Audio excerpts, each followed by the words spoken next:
আসসালামু আলাইকুম। দৈনিক পুনর্জাগরণে আপনাদের সবাইকে স্বাগত। আসসালামু আলাইকুম রহমতুল্লাহ। অন্যান্য জাতিদের জানাচ্ছেন কফিলুর রহমান, বিভাগীয় প্রধান, রংপুর। কুড়িগ্রামে অনুষ্ঠিত হয়েছে জাতীয় নাগরিক পার্টি এনসিপির জুলাই পদযাত্রা। বুধবার 22শে জুলাই কলেজ মোড়স্থ জুলাই চত্বর থেকে শুরু হওয়া এই পদযাত্রা শহরের শাপলা চত্বরে পথসভায় গিয়ে শেষ হয়।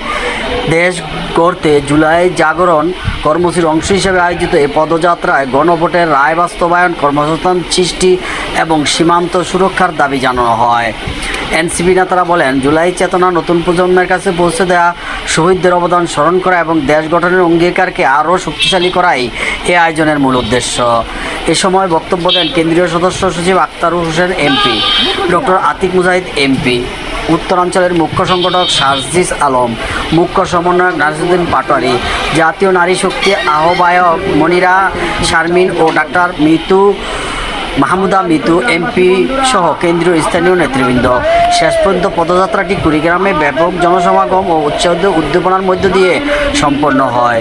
দৈনিক পুনর্জাগরণ BG24-এর সঙ্গে থাকার জন্য ধন্যবাদ।